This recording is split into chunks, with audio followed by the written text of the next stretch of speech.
अरे ऊपर से ही ना देख लाइट को राख दे, ऐसा बन रहा है सरकार। जय गुरुदेव नाम सुन लिया तो लाइट गई है हमारी। वैसे लाइट कर जा है ठीक नहीं आ जाए, पर वन ने जो शब्द सुन लिया था जय गुरुदेव, तो बस उसी को लाइट कर दी।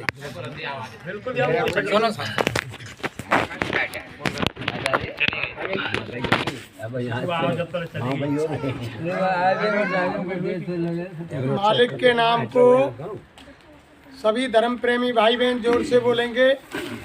जय गुरुदेव, जय गुरुदेव, जय गुरुदेव। नाम किसका? प्रभु का। प्रभु का पावन प्यारा नाम। कलयुग का कल्याणकारी नाम। विश्व में सुख शांति कौन लाएगा? आने वाली बीमारी और मुसीबतों से कौन बचाएगा? जन जन में प्यार मोहब्बत कौन लाएगा? जीते जी प्रभु दर्शन कौन कराएगा? जीते जी राम कृष्ण से कौन मिलाएगा? माँ बहनों की रक्षा कौन करेगा? कलयुग में सतयुग कौन लाएगा? ये नाम नहीं इंसान का, ये नाम है भगवान का। ये काम नहीं इंसान का, ये काम है भगवान का। प्रेम से बोलो जय गुरुदेव, जय गुरुदेव। जय गुरुदेव। सर्वसमर्थ सर्वव्यापक मंच पर विराजमान गुरु महाराज के चरण कमलों में कोटि कोटि बार नमन। पूजनीय वंदनीय पिता तुल्य बुजुर्गों, दूर दराज से पधारे हुए धर्म प्रेमियों, गुरु भाई बहनों, सती सीता सावित्री की पावन भूमि पर पैदा होने वाली माता बहन देवियों, नौजवान साथियों, नन्हे मुन्ने बच्चे और बच्चियों, सभी को हमारा हाथ जोड़ के सादर जय गुरुदेव। देखो प्रेमियों, आज बड़े सौभाग्य का दिन है। उस मालिक की असीम दया से आप हम मालिक की चर्चा के लिए एक जगह इकट्ठे हुए। ऐसे मौके जीवन में प्रेमियों कभी कभार आते हैं। ऐसे मौके जब आते हैं जब उस मालिक की दया आपके और हमारे ऊपर होती है। गुरु महाराज कहते थे, अरे बच्चे बच्चियों, जब मैं तुम्हारे ऊपर दया नहीं करूं तो तुम्हारी कोई हैसियत, तुम्हारी कोई औकात नहीं कि तुम घर से निकल कर के मेरे पास सत्संग में आ जाए। जब मालिक दया करता है प्रेमियों, तभी जाकर के ऐसी चीज़ मिलती है। महापुरुषों ने कहा कि सुत दारा लक्ष्मी पापी के घर होए, संत मिलन और हर कथा गोस्वामी दुर्लभ। स्त्री बच्चे गाड़ी घोड़ा बंगला रुपया पैसा सोना चांदी पापी से पापी के यहाँ मिल जाएगा, लेकिन मालिक की चर्चा, संतों का दीदार दर्शन किसी भाग्यशाली भाई बहन को होता है। क्या आज आपके गांव में इतने ही लोग थोड़े हैं, इतने भाई बहन थोड़े ही हैं? लेकिन अगर कोई नौटंकी होती, कोई खेल तमाशा होता, कोई ड्रामा होता तो सारे गांव की भीड़ लग जाती। लेकिन इस चीज़ को यानी महापुरुषों के वचनों को सुनने के लिए, उस मालिक की चर्चा के लिए बेजीब आते हैं प्रेमियों, जिनके पहले पुण्य यानी जमा होते हैं। हर कोई नहीं आ सकता। तभी महापुरुषों ने कहा कि स्वामी पिछले पुण्य बिन हर चर्चा न सुहाए, और कै सोवे कै लड़ मरे और कै घर को यानी ये पूर्व जन्म के संस्कार होते हैं प्रेमियों। सब जीव इसके अधिकारी नहीं होते हैं कि सभी जीव यहाँ आ जाएं, पूरे गांव के जीव आ जाएं सुनने के लिए, ऐसा कदापि नहीं होता है। देखो अभी जब हमने जय गुरुदेव नाम बोला तो बहुत से हमारे सामने बैठे प्रेमियों ने यानी नाम नहीं बोला। उनको शंका हो गई कि राम है, कृष्ण है, हनुमान है, देवी है, दुर्गा है, यानी ये जय गुरुदेव नाम कहाँ से भगवान का आ गया? तो देखो मैं आपकी शंका मिटा देता हूँ। सतयुग के अंदर हरि नाम था। जब सतयुग था, जब हिरण्यकश्यप और भक्त प्रहलाद हुए तो हरि नाम यानी ऋषि मुनि महात्माओं ने जगाया, हरि नाम में ताकत डाली। उस समय ऋषि मुनि महात्माओं ने धरती पर कई हजार वर्ष प्रचार किया कि सुनो सुनो दुनिया वालों, ये हरि नाम भगवान का है, तुम इसका यानी जाप करो, हर मुसीबत में तुम्हारी रक्षा करेगा और तुम्हारी आत्मा का कल्याण होगा। लेकिन उस समय भी प्रेमियों सतयुग में लोगों ने नहीं माना। हिरण्यकश्यप हिरण्याक्ष जैसे राक्षस ने कहा कि हरि कौन होता है, भगवान कौन होता है, मैं ही भगवान हूँ। लोगों ने उस समय नहीं माना। लेकिन जब प्रहलाद ने उनको माना, कितने कष्ट तकलीफ प्रहलाद को दिए गए, पहाड़ से गिराया गया, हाथियों से कुचला गया, नदी में यानी बहाया गया, लाल खंबे से बांध करके यानी उसकी जीवन लीला समाप्त करने का प्रयास किया। लेकिन वो ऐसा हरि का पक्का भगत था, उसका बाल बांका नहीं हुआ। प्रेमी, ये हमारे इतिहास साक्षी है। लेकिन उस समय भी लोगों ने हरि नाम को नहीं माना। उस समय भी लोगों ने यानी उनका विरोध किया, खिल्लियां उड़ाई। लेकिन जिन्होंने हरि नाम का साथ दिया उनका कल्याण हुआ, जिन्होंने विरोध किया उनका सर्वनाश हुआ। ये आज हमारा इतिहास साक्षी है, वो गवाही देता है। उसके बाद प्रेमियों त्रेता आया। जब त्रेता के अंदर ऋषि मुनि महात्माओं ने देखा कि सतयुग का हरि नाम अब इस त्रेता के अंदर काम नहीं करेगा, तो उस समय ऋषि मुनि महात्माओं ने राम नाम को जगाया, राम नाम में पावत डाला, ऊपर से वो शक्ति उतारी गई। नामकरण संस्कार धरती पर आने पर विश्वामित्र और यानी वशिष्ठ ने किया और राम नाम में ताकत भरी। और पूरे भारत के अंदर नहीं, विश्व के अंदर ऋषि मुनि महात्माओं ने प्रचार किया, सुनो सुनो दुनिया वालों, ये राम नाम भगवान का है, ये स्वयं वो यानी परमपिता परमात्मा है, तुम इसका जाप करो, इनका साथ दो, तुम्हारी आत्मा का कल्याण होगा, हर संकट मुसीबत में तुम्हारी रक्षा होगी। लेकिन प्रेमियों उस समय भी लोगों ने नहीं माना, राम को नहीं माना। उस समय अगर राम को लोग मान जाते कि ये भगवान है तो सारी अयोध्या बन के लिए चली जाती। केवल उनके साथ उनका भाई लक्ष्मण और मात्र सीता गई और सारे अयोध्यावासी किसी ने उनको नहीं पहचाना कि धरती पर भगवान आए हुए। तो ये तो हरियुग की बात है प्रेमियों। अगर सतयुग त्रेता द्वापर और इस घोर कलयुग के अंदर एक ही नाम से जीव का कल्याण होता तो यानी सतयुग का हरि नाम ही रहता और यानी त्रेता के अंदर राम नाम को जगाने की जरूरत नहीं थी। जब त्रेता खत्म हुआ प्रेमियों, द्वापर आया, तो द्वापर के समय पर ऋषि मुनि महात्माओं ने देखा कि यानी युग बदल गया, सारा यानी कारोबार बदल गया। जब युग बदलता है तो हर चीज बदल जाती है। समय का डॉक्टर चाहिए, समय की दवाई चाहिए, समय का महात्मा चाहिए, समय का गुरु चाहिए, समय का नाम चाहिए, हर चीज समय की होती है प्रेम। जब द्वापर लगा तो यानी ऋषि मुनि महात्माओं ने ऊपर से शक्ति उतारी और उस शक्ति का नाम रखा कि ये यानी इस शक्ति का नाम है कृष्ण। पावत डाला उसके अंदर और सारे विश्व में प्रचार किया कि सुनो सुनो दुनिया वालों, ये यानी कृष्ण नाम उस परमपिता परमात्मा का नाम है। जहाँ तुम इसको याद करोगे संकट मुसीबत में तुम्हारा साथ देगा और रक्षा करेगा और तुम्हारी आत्मा का कल्याण होगा। लेकिन उस समय भी लोगों ने कृष्ण को नहीं माना। जैसे दुर्योधन यानी जरासंध और तमाम राक्षसों, उन्होंने कहा कि कौन होता है भगवान, हम ही भगवान है। एक तो यानी नकली भगवान ही बने, कौन रथ वासुदेव यानी वो तो नकली है। ये हरियुग की बात है। तो उस समय लोगों ने नहीं पहचाना क्योंकि ये संसार है, ये मृतलोक है, यह हमेशा मरे की पूजा होती है। जब धरती पर कोई भी अवतारी शक्ति आई, संत महात्मा आए, लोगों ने उनको नहीं पहचाना, उनको दंड दिया, उनको धरती पर यानी परेशान किया। लेकिन जब धरती से वो अवतारी शक्ति संत महात्मा अपना काम करके चले गए, तब लोगों ने उनकी पूजा की। यह है मृतलोक, यहाँ मरे की पूजा होती है प्रेमी। लोगों ने उस समय नहीं पहचाना, राम को लोगों ने भगवान नहीं माना, यानी उस समय लोगों ने कृष्ण को भगवान नहीं माना। जब धरती से चले गए, जब आप हम उनकी पूजा कर रहे हैं। ऐसे ही हमारे गुरु महाराज ने इस घोर कलयुग के अंदर स्वामी महाराज ने कहा कि यानी हर युग में नाम जगाया जाता है। हर युग के अंदर नाम को ऋषि मुनि महात्मा जगाते हैं। हमारे गुरु महाराज ने जय गुरुदेव नाम को जगाया। आप ये शंका कर रहे हो कि ये बाबा जी का नाम जय गुरुदेव है। ये हमारे गुरु महाराज का नाम जय गुरुदेव नहीं है प्रेमियों। हमारे गुरु महाराज के शरीर का नाम यानी वो है जो रामचरितमानस को लिखने वाले गोस्वामी महाराज हैं। जो गोस्वामी जी महाराज का पूरा नाम है वही हमारे गुरु महाराज के शरीर का नाम है। नाम हम इनका इसलिए नहीं लेते, जैसे एक संसार में पति पत्नी का रिश्ता होता है और पत्नी अपने संसारिक पति का नाम जानती है लेकिन वो नाम नहीं लेती है, और उनका पति अपनी पत्नी का नाम जानता है लेकिन नाम नहीं लेते आपस में।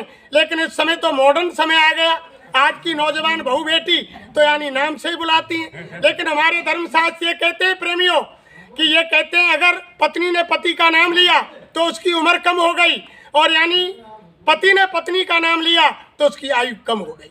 तो आज देखो हमारी ये माता बहन देवियाँ, साल के अंदर दिन होते हैं 365 दिन होते हैं साल के अंदर, और ये हमारी माता बहन देवियाँ अपने यानी संसारिक पति की उम्र बढ़ाने के लिए एक दिन व्रत रखती हैं।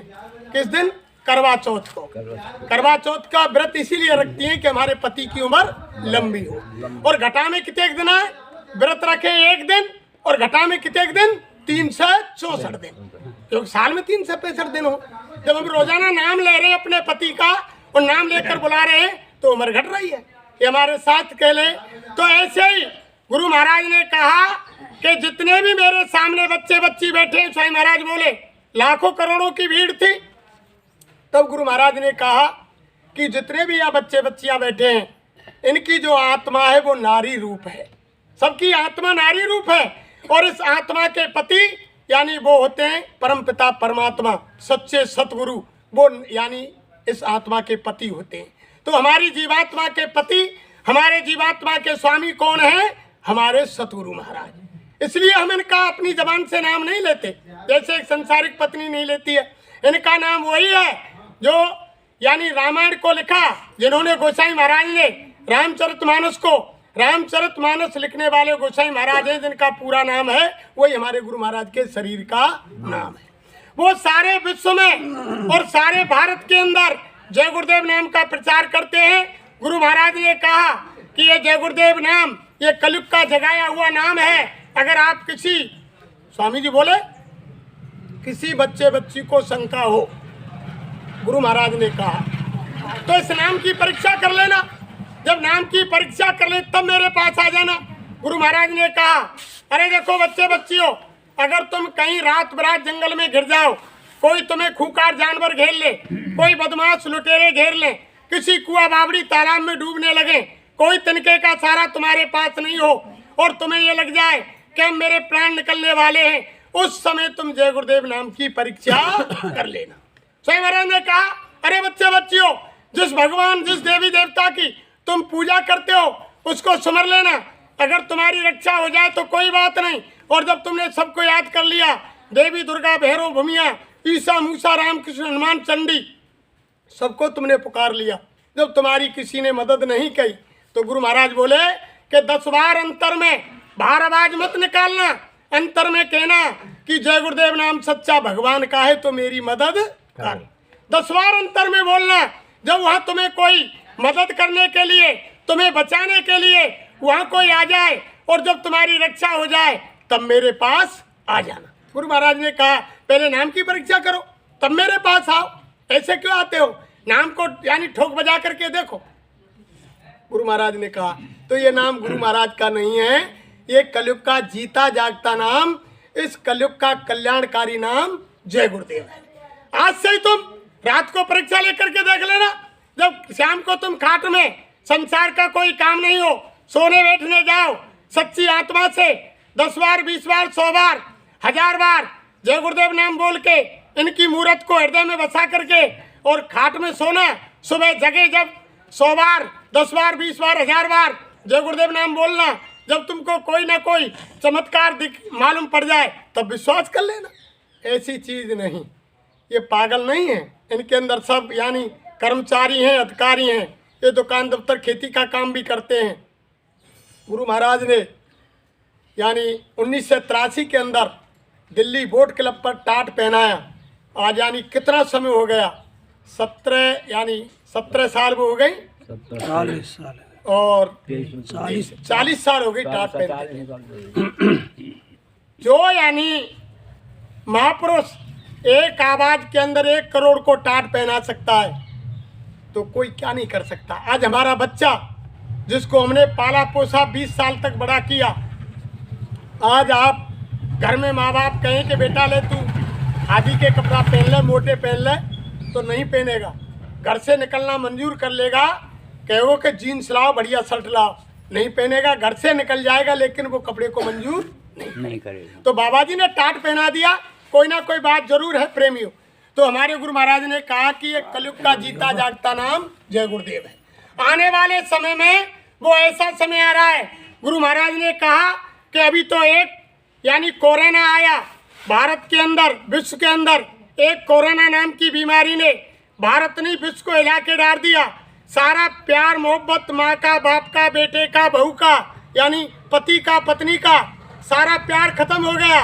जब घर में कोरोना प्रवेश कर गया, माँ बाप को अगर कोरोना हो गया तो माँ बाप गुहार लगा रहे हैं, अरे कि बहू बेटा हमें बचाओ, हमको बीमारी हो गई। और बहू बेटा कह रहे हैं, अरे मम्मी पापा दूर रहो, दूर रहो, तुम्हारे तो बीमारी हो गई, तुम तो मरने जा ही रहे हो, हमारे घर में क्यों बीमारी फैला रहे हो, दूर रहो, डॉक्टर आएगा जब तुम्हारा इलाज करेगा। अगर बहू बेटा को बीमारी हो गई तो वो माँ बाप से गुहार लगा रहा है कि मम्मी पापा हमें बचाओ।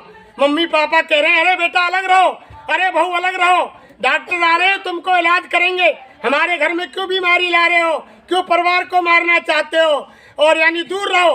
तो देखो धर्म प्रेमियों, जब एक कोरोना ने माँ का, बाप का, बहू का, बेटा का, यानी पति का, पत्नी का सारा प्यार मोहब्बत खत्म कर दिया, और यानी हमारा ही मरीज है और हम यानी उसकी अंतिम समय पर शक्ल तो देखते हैं लेकिन हम ये भी पहचान नहीं कर पाए, अस्पताल से सीधी यानी बीमारी फैल गई और डेड बॉडी यानी पॉलिथीन में पैक की और उसको जलाने के लिए सरकारी कर्मचारी आए, किसी ने हाथ तक नहीं लगाया, छुआ तक नहीं, ये भी नहीं देख पाए कि अपना ही मरीज है या किसी दूसरे का है। तो गुरु महाराज कह रहे हैं, जब एक कोरोना नाम की बीमारी ने इतनी तबाही मचा दी तो जब यानी हजारों बीमारियां आएंगी, एक बीमारी नहीं, गुरु महाराज कह रहे हैं एक साथ हजारों बीमारियां आएंगी।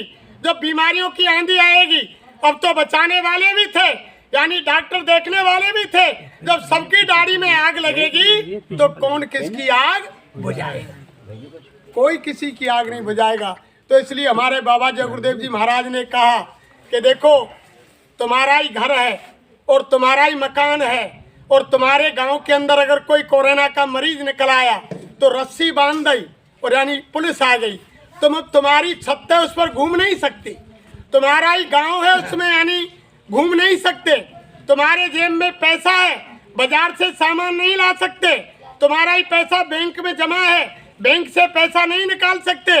क्या हालत हुई तुमने देखी नहीं, कितनी तबाही कोरोना ने मचाई, लोगों को साधन नहीं मिले, यानी बस बंद, ट्रेन बंद, स्कूल बंद, यानी सारे दफ्तर बंद, बाजार बंद, यानी घर मकान के अंदर ही लोगों को बंद कर दिया एक बीमारी ने प्रेमियों। तो गुरु महाराज कह रहे हैं कि बहुत बड़ी बीमारी आ गई।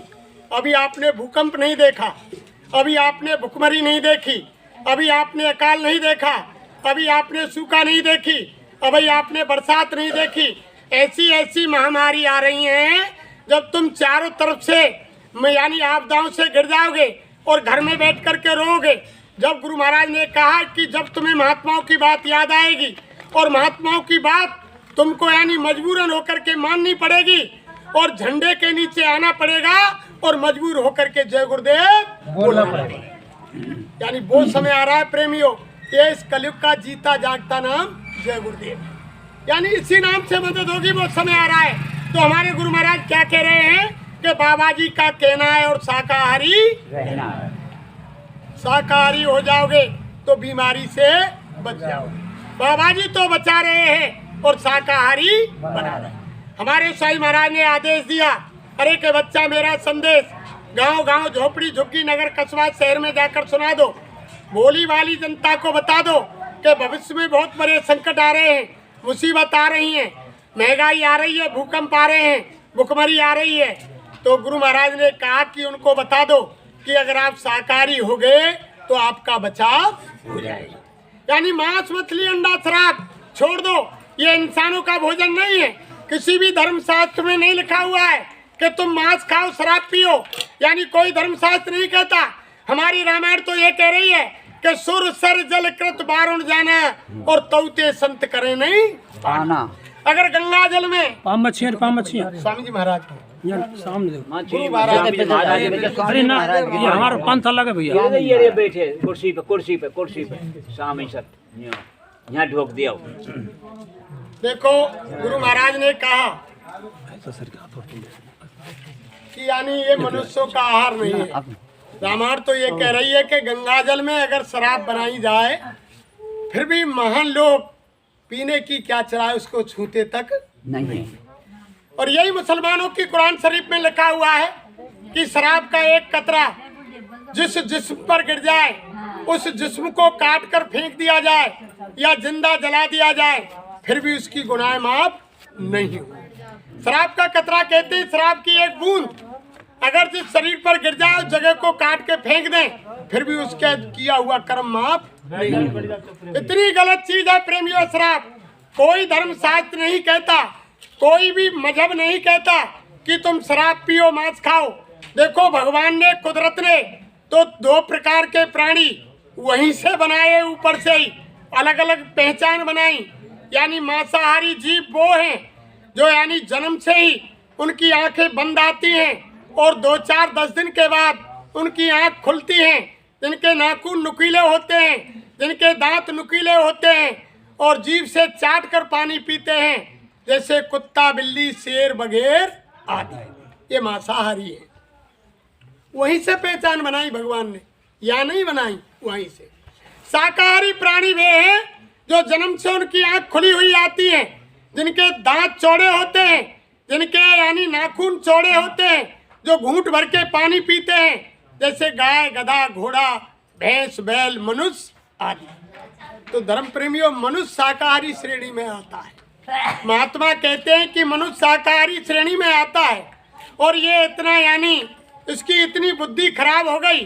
शाकाहारी जानवर को देखो, गाय भैंस गधा घोड़ा के चारे के अंदर अगर कोई कुत्ता बिल्ली टट्टी पेशाब कर जाए या मांस का टुकड़ा डाल दिया जाए, 5 किलो दाना डालो, लेकिन वो शाकाहारी जानवर उस चारे पर मुंह नहीं मारेगा, सूंघ करके अलग खड़ा हो जाएगा। देख लो कितनी जानता है, यानी उसके अंदर इतनी बुद्धि है। वो भक्त भक्त को जानता है कि क्या चीज खाने की है और क्या चीज नहीं खाने की है, यानी एक जानवर जानता है। तो महात्मा कह रहे हैं कि यानी एक शाकाहारी जानवर जब यानी कुत्ता बिल्ली के टट्टी पेशाब को जान जाता है कि गलत चीज है और मांस का टुकड़ा डाल दिया जाए तो वो समझ जाता है कि मेरे खाने की चीज नहीं है। तो गुरु महाराज कहते हैं, अरे इंसान, तेरे लिए तो उस मालिक ने बुद्धि दी है, तेरे अंदर ज्ञान है, विवेक है, बुद्धि है, पूरे 5 तत्व हैं। तू सारी चीज जानता है कि क्या चीज खाने की है और क्या चीज नहीं खाने की है, फिर तू यानी ये मांस मछली अंडे शराब का सेवन क्यों कर रहा है? तेरे खाने के लिए भगवान ने कुदरत ने यानी फल फूल घी दूध मेवा अन्न सूखे गीले इतने बनाए हैं। हमारे गुरु महाराज ने कहा कि अगर तुमको भूख लगती है तो दिन में 10 बार खाओ, कौन मना करता है? अच्छे कपड़े पहनो, अच्छे मकान में रहो, कौन मना करता है? लेकिन कभी भगवान ने ये नहीं कहा कि तुम किसी जीव की हत्या करो। अरे धर्म प्रेमियों, जब किसी को काट दिया जाता है वो मुर्दा हो जाता है और मुर्दे हमेशा शमशान में गाड़े और जलाए जाते हैं और आप यानी मुर्दे को काट काट करके मनुष्य मंदिर में रख रहे हैं। महात्मा कहते हैं, एक जब मुर्दे के साथ जाते हो, हमारे ही परिवार में हमारा ही बुजुर्ग 100 साल से 80 साल से 60 साल से हमारे बीच में रह रहा है, उनकी सांसों की पूंजी खत्म हो गई, आत्मा बाहर निकल गई और मुर्दा हो गया। अभी सारा परिवार आध घंटे पहले प्यार कर रहा था और यानी आध घंटे 10 मिनट बाद ही उसका मुंह ढक दिया। सारा परिवार कहने लग गया, अरे इसकी शक्ल ढक दो, अब नहीं देखी जा रही है, तो इसे जल्दी करो, इसे कहीं बाहर ले जाओ, जंगल में ले जा करके लकड़ी कंधे पर रख के दूध जला दो या जमीन में गाड़ दो या पानी में बहा दो। अरे महात्मा कहते हैं, ऐसी क्या चीज निकल गई वही रूप रंग है, वही चेहरा है, वही शरीर है, वही हाथ पैर हैं। आप अभी थोड़ी देर पहले इससे प्यार कर रहे थे और अब इससे घृणा करने लग गए। तो महात्मा कहते हैं वो असली चीज जब जीवात्मा शरीर से निकल जाती है तो इस शरीर की कोई कीमत नहीं रहती। तो हमारे गुरु महाराज ने कहा, अरे जब वो आत्मा निकल गई, जब मुर्दा हो गया, हमारा ही बुजुर्ग उसको केवल 4 भाई तो छूते हैं, 4 भाई शमशान भूमि ले जाते हैं, बकाया यानी समाज उनके केवल साथ जाता है। लेकिन शमशान से लौटने के बाद कपड़े साफ करते हैं, शरीर को धोते हैं और गंगा जल का आचमन करते हैं, तब घर में प्रवेश करते हैं। प्रेमी, एक मुर्दे के साथ जाने से, महात्मा कहते हैं कि एक मुर्दे के साथ जाने से इतनी अछूत लग गई, इतने हम अपवित्र हो गए, इतने गंदे हो गए कि कपड़े धोए और यानी मुर्दे को छुआ तक नहीं, मुर्दे से हाथ नहीं लगाया, लेकिन केवल साथ जाने से इतने अपवित्र हो गए कि कपड़ा धोया, शरीर धोया और गंगा जल का आचमन किया, तब घर में प्रवेश किया। और महात्मा कह रहे हैं जब बकरा काट दिया तो वो भी मुर्दा हो गया, यानी गधा काट दिया वो भी मुर्गा हो गया, यानी घोड़ा काट दिया वो भी मुर्दा हो गया, मछली काट दी वो भी मुर्दा हो गई, यानी सुअर काट दिया वो भी मुर्दा हो गया। और उस मुर्दे को तुम यानी काट काट के और पका पका करके इस भगवान के असली मंदिर में डाल रहे हो, तो यानी कब पवित्र होगी। यानी एक मुर्दे के साथ जाने से शरीर धोआ, कपड़े धोए, गंगा जल का आचमन किया, और जब मुर्दे को काट करके डायरेक्ट मनुष्य मंदिर में डालोगे तो यानी जीवन में पवित्र होने वाले नहीं। इसलिए महात्मा कहते हैं, अरे ये भगवान का असली मंदिर ये मनुष्य शरीर है। कहते हैं कि तेरे पूजन को भगवान बना मन मंदिर आली। ये परमात्मा का बनाया हुआ असली मंदिर है प्रेमियों, इसमें भगवान बैठा है, इसी में आत्मा बैठी है। दोनों के बीच में हमारे गुरु महाराज बताते हैं भगवान का दीदार दर्शन यानी इसी मनुष्य शरीर में होता है। मरने के बाद भगवान नहीं मिलता है, भगवान मंदिर मस्जिद और यानी किसी तीर्थ स्थल में नहीं मिलते हैं, भगवान इसी मनुष्य मंदिर के अंदर यानी विराजमान है। आत्मा परमात्मा दोनों इसी में बैठे हैं। लेकिन जब खोजी पुरुष, कोई भेदी पुरुष मिल जाएगा जो बीच में दीवार, बीच में आड़ पर्दा लगा हुआ है भगवान के और आत्मा के में, तब वो यानी खोजी पुरुष महात्मा मिलेंगे। जब उस दीवार को हटाने की युक्ति बता देंगे तो घर बैठे ही भगवान का दीदार दर्शन हो जाएगा। आज देखो पूरे भारत के अंदर धूमधाम से महाशिवरात्रि मनाई जा रही है, लेकिन महाशिवरात्रि का मतलब नहीं समझते प्रेमियों। हम तो मंदिर गए और शिवलिंग के ऊपर यानी जल चढ़ाया, फूल पत्ती यानी डाली, स्नान करा दिया, घर में आके हलवा बनाकर खा लिया, समझ लिया कि हमारी शिव चौदस मन गई।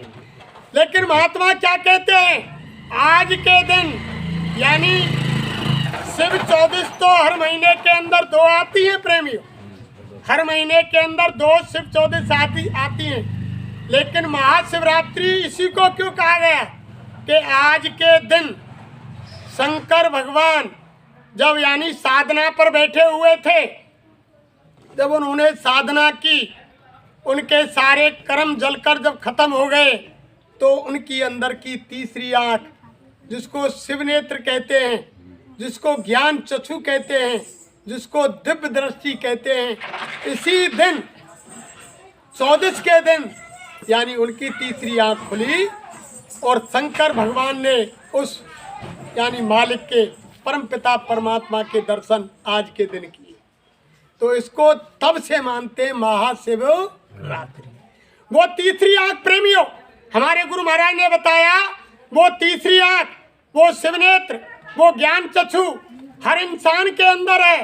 कोई जाति हो, कोई मजहब हो, कोई धर्म हो, हिंदू हो, मुसलमान हो, सिख हो, ईसाई हो, ब्राह्मण हो, क्षत्रिय हो, वैश्य हो, शूद्र हो, जिसने मनुष्य शरीर पाया है, ये इंसानी चोला जिसको मिला है, हमारे गुरु महाराज ने बताया कि जहाँ पर हमारी माता बहन देवियाँ बिंदी लगाती हैं दोनों आँखों के बीच में, हमारे भाई बुजुर्ग जहाँ टीका चंदन लगाते हैं, यहाँ पर जीवात्मा बैठी हुई, दोनों आँखों के बीच में वो आत्मा बैठी हुई है। हमारे गुरु महाराज ने बताया कि शरीर के अंदर इस नासवान मनुष्य शरीर के अंदर 2 आँख, 2 कान और 2 नाक हैं। ऐसे ही अंदर शरीर में बैठी हुई जीवात्मा के अंदर 1 कान, 1 आँख और 1 नाक है। वो जन्म जन्मांतरों से यानी अच्छे बुरे कर्म की गंदगी से वो बंद हो गई। आँख भी बंद हो गई, कान भी बंद हो गए, नाक भी बंद हो गई। लेकिन जब किसी महापुरुष के पास जाएंगे, जब वो अंदर की तीसरी आँख खुलेगी, उस तीसरी आँख से ही प्रेमियों भगवान का दीदार दर्शन होता है। आपने देखा नहीं, महाभारत के अंदर भगवान कृष्ण ने और अर्जुन की 2 बार वो तीसरी आँख खोली, वो दिव्य दृष्टि खोली। एक समय तो महाभारत जब होने जा रहा था, जब अर्जुन धनुष बाण नहीं उठा रहा था, उस समय जब गीता का उपदेश दिया, उस समय वो कुछ समय के लिए अर्जुन से कहा, अरे पार्थ दोनों आंख बंद करो। जब बाहर की आंख अर्जुन ने बंद की, जब अंदर की तीसरी आंख भगवान कृष्ण ने खोली, तब उनको दिखाया, अरे अर्जुन तुम तो निमित्त मत, गांडीव लेकर के खड़े हो जाओ, महाभारत तो हो गया, ये सारी यानी सेना रथी महारथी सब खत्म हो गए। जब अंदर में वो दिव्य दृष्टि खोली और वो विराट रूप दिखाया, तब अर्जुन ने यानी धनुष बाण को उठाया। प्रेमियों ने अर्जुन कह रहा था, कोई चाचा, कोई मामा, कोई दादा, कोई बाबा, कोई फूफा, कोई रिश्तेदार, मैं भगवान में किसी पर बाण नहीं चलाऊंगा।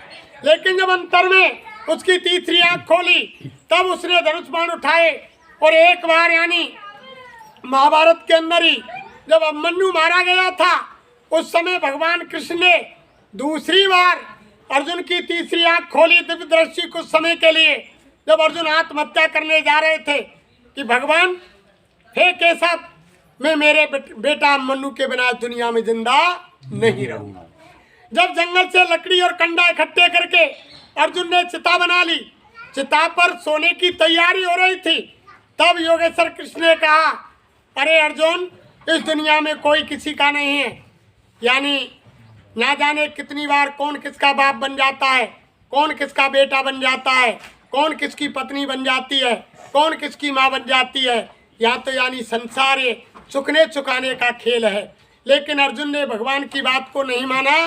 तब अंतर में उनकी दिव्य दृष्टि कुछ समय के लिए खोली कि अर्जुन आंख बंद करो। जब अर्जुन ने बाहर की आंख बंद की, तब कृष्ण ने पूछा, अरे पार्थ क्या दिखाई दे रहा है? कि महाराज मुझे अंदर की तीसरी आंख से अभिमन्यु नजर आ रहे हैं। अरे कि पहचान लो तुम्हारा बेटा कौन सा है।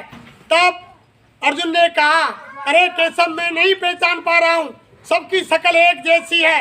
तो अर्जुन से भगवान ने कहा, तुम्हारी दाईं तरफ और यानी 5वें नंबर के जो खड़े हैं वो तुम्हारे बेटा अभिमन्यु हैं।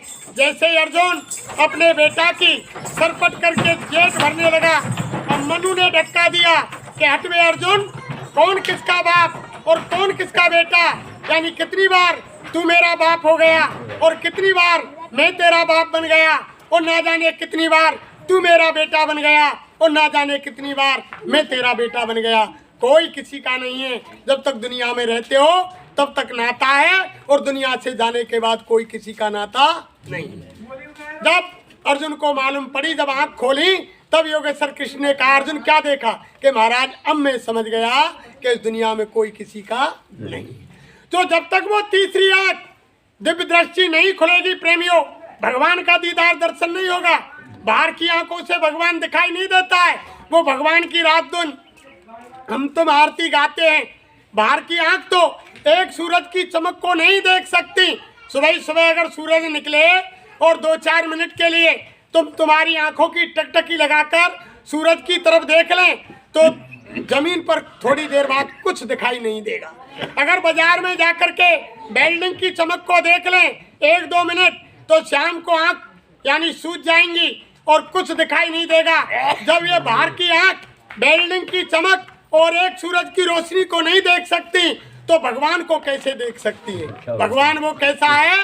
रात दिन आरती गाते हैं कि कोटन सूरज चांद सितारे और रोम रोम में करें उजारे, सत्य पुरुष करतार तुमको लाखों प्रणाम। वो परमात्मा ऐसा है जिसके एक एक रोम से अरबों खरबों सूर्य चांदों का प्रकाश निकल रहा है। अरे प्रेमियों, उस भगवान को बाहर की चरमाकों से आप हम नहीं देख। जब तक वो अंदर की जीवात्मा की तीसरी आंख नहीं खुलेगी, जब तक भगवान का दीदार दर्शन नहीं। हम तुम तो ये यानी पहले भगवान वेद व्यास ने महात्मा मंदिर पूजा की मना नहीं करते, लेकिन क्या कहते हैं कि मंदिर पूजा नित्य करो और तीर्थ करो 1000 और दया धर्म मन में नहीं तो सब कुछ है। रोजाना जाओ तुम और मंदिर में जाकर रोज पानी चढ़ाओ, फूल पत्ती चढ़ाओ और जीवों को काटो, हत्या करो और किसी के संग दया मत करो, चुगली करो, बेईमानी करो, किसी की निंदा करो, धोखा दो, किसी से घूस लो, यानी कर्म बुरे करो और रोज मंदिर में जाओ तो कुछ होने वाला नहीं हो। ये तो मंदिर तो भगवान वेद व्यास ने इसलिए बनाए प्रेमियों, पहले जब संत नहीं थे, पहले युगों में सत्य त्रेता द्वापर बीता, कोई नहीं जानी शब्द की रीता, कलयुग में स्वामी दया विचारी और भय प्रकट शब्द पुकारी।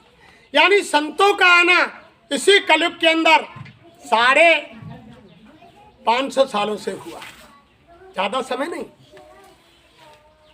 सबसे पहले धरती पर साहिब कबीर साहब आए, उन्होंने ये संत मत का भेद खोला।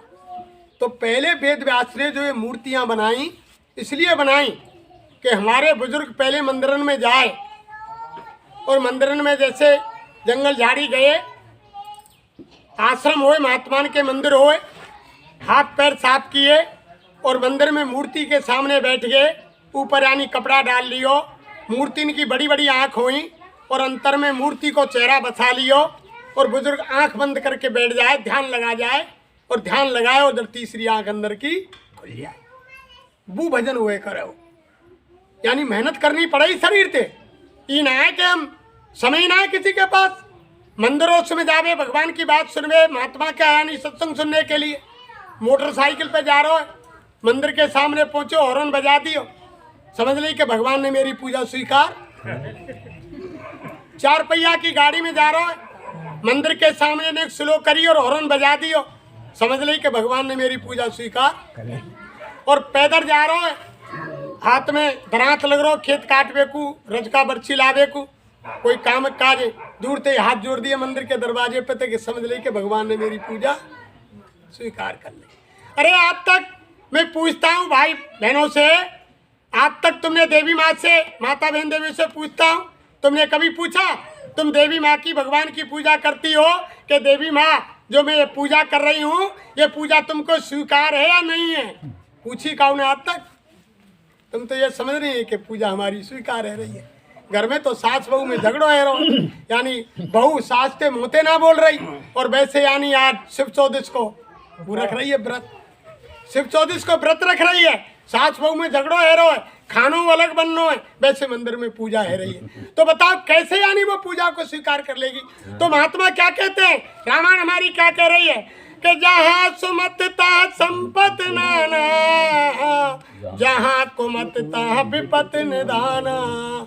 जहाँ सुमति है, जिस गृह जीवन के अंदर प्यार है, अगर मालिक ने समय से सब्जी रोटी दी है, चटनी रोटी दी है, पूरा परिवार प्यार से खा रहा है, तो वो यानी गृहस्थ आश्रम स्वर्ग के समान व्यतीत हो रहा है। घर में पैसा है, सारा धन भरा हुआ है, यानी खीर पूरी हलवा और तमाम मिष्ठान बने हुए हैं, सास बहू में झगड़ा हो गया, बेटा बहू में झगड़ा हो गया, बाप माँ में झगड़ा हो गया, और यानी खीर की डेगची उधर गई, पूरीन की छबरिया माँ फेंक रही है, सब्जी उधर गई, हलवा की परात उधर पड़ी है, चारों कोने में बैठे, ना कोई खा रहा ना भाई खाने। तो तभी तो महात्मा प्यार सिखलाते हैं। महात्माओं के दरबार में यही सिखाया जाता है कि प्यार मोहब्बत से रहो, हर जीव से जीव यानी प्यार करो, दया करो जीवों पर, सब लगाए चींटी से हाथी तक सबके अंदर उसी भगवान की जीवात्मा वो अंश है, सबके अंदर एक चीज है, वो कर्म से सबको अलग अलग शरीर मिला है, यानी कोई दूसरी चीज नहीं है। हम आपको क्या मालूम, जिस बकरे को हम काट रहे हैं, जिस मछली को हम काट रहे हैं, जिस मुर्गे को हम काट रहे हैं, आपको क्या मालूम कि उसी में हमारे माँ बाप, हमारे बुजुर्ग, दादा और माँ की जीवात्मा उसके अंदर आ गई कर्म के अनुसार। आपको क्या मालूम? यानी वो तो आत्मा कभी नहीं मरती है, जो रामायण में लिखा है कि ईश्वर अंश जीव अविनाशी और चेतन अमल सहज सुख राशि। वो परमपिता परमात्मा के अंश जीवात्मा अजर अविनाशी है, वो मरती नहीं है। जैसा जीव कर्म करता है, कर्म के अनुसार उसको ये शरीर मिलता है। तो ये मनुष्य शरीर हमारे गुरु महाराज कह रहे हैं, प्रेमियों अब की बार ये मनुष्य शरीर आपको उस मालिक ने दया करके दिया है। जो रामायण में लिखा है, कबहू की कृपा कर नर देही और ईस देत बिन हेत शरीर। यानी उस मालिक ने बड़ी दया करके अब की बार आपको हमको ये असली भगवान का मंदिर, ये मनुष्य शरीर दिया है। महात्मा कहते हैं इस मनुष्य शरीर इसीलिए नहीं दिया कि आहार निद्रा भैच मैथुनम यानी पेट भरना, बच्चे पैदा करना और बच्चों की यानी परवरिश करना, इसी काम के लिए भगवान ने नहीं दिया। इन काम को तो जानवर पक्षी भी करते हैं।